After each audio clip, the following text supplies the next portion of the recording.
Okay, Assalamualaikum class. So let's continue on your BJT operating mode. So as we know before, the function of the BJT is to behave as an amplifier where it will amplify small voltage to the higher voltage, or it becomes as a switch where it is a digital logic, right? 0 1 0 1 that is on off and on. So let's see what will happen when the BJT behave as an amplifier. So in order for it to behave as an amplifier, you need to make sure it is in active region. So as we know before, there are three operating mode for your amplifier, right? You have active, you have saturation, and you have cut off. So how it behave as an active region? So there are two junctions inside your diode. You have a base collector and the base emitter.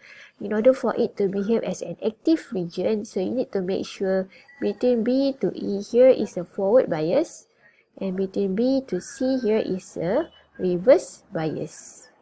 Okay, so this is the first rule. In order for it to behave as an amplifier, you need to make sure your BJT is in active mode, where your BE, there is a PN junction here, right? So when there is a PE junction here, so let's say I redraw like this. This is NP and N transistor. So this will be your base.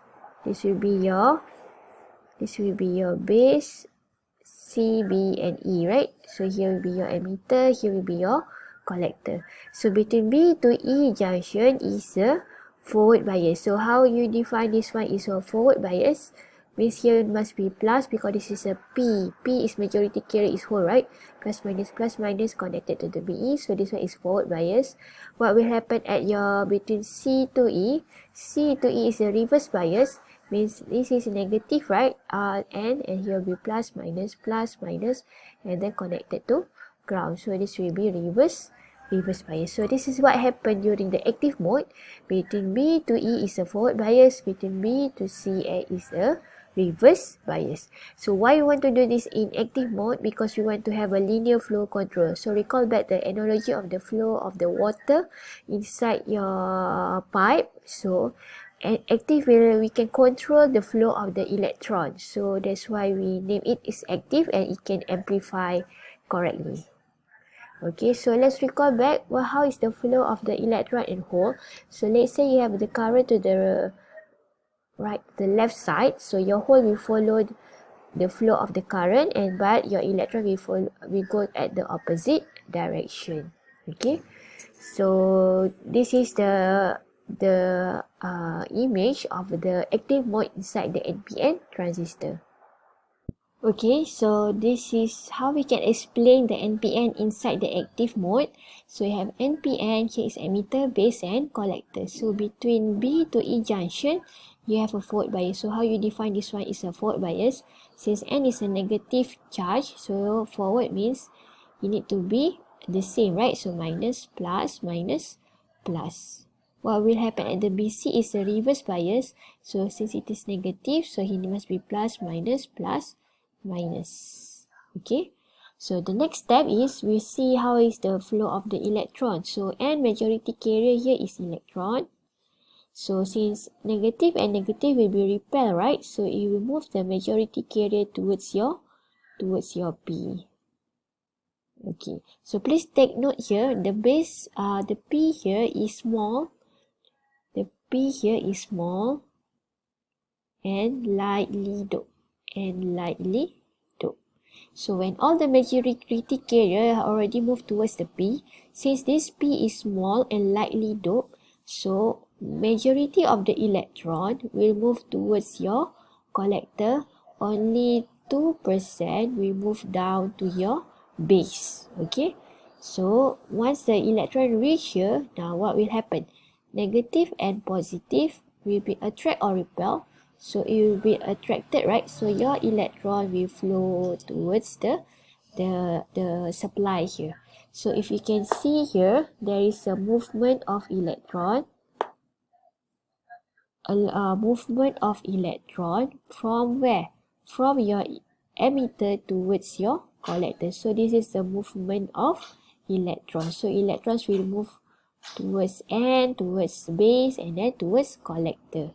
Okay, so now as I mentioned just now, electron movement is opposite to the current, right? So let's see the movement of the current. So how will be the movement of the current? Okay, since 98%, so only 2% will move toward the base. So means that the current at the base will be very small. So how is the direction of the current at the base? So this is what we call IB. Electron will move towards the E, so the opposite direction will be the current of the emitter, and here will be the current of the collector.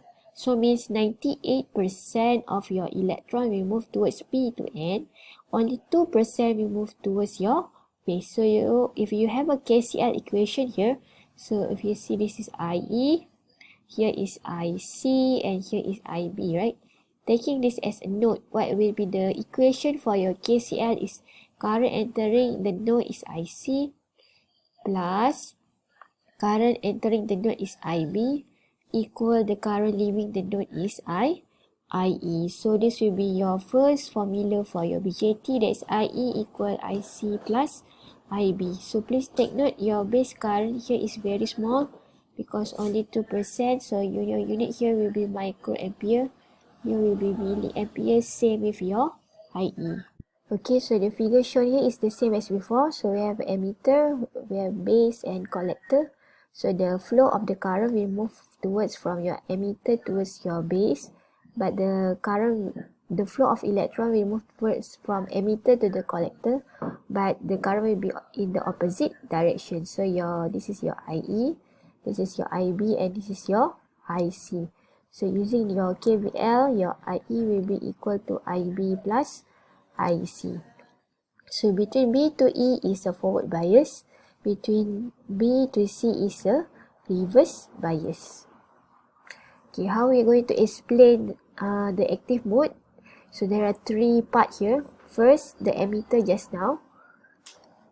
This is the emitter, this is the base, and this is the collector, right? So the emitter just now is a highly doped. So when it is highly doped, the depletion region is smaller. So and then the electron will move towards from the base, from the emitter towards the base. So you can have your IE. So in between the two regions of the emitter and the collector, so this is emitter, this is collector, and this is your base. Your base here is very thin and lightly doped. So when there is very thin and lightly doped, 98% of your electron will move toward your collector, only 2% will move toward your base. So it will lead to the base current. The remaining large number of electrons will move towards your collector. That's where you can get your collector current. If we look at this analogy here, so you have your emitter, base, and collector. So in order for you to allow the electron to flow from emitter towards the base, you need what we call, like in your diode, we have a V gamma or VBI, right? So there is a minimum voltage needed to turn on.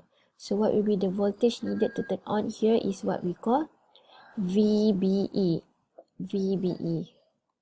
So the concept of VBE, it will be the same with inside your diode, that is V gamma or VBI, where it is a minimum voltage needed to turn on the BJT.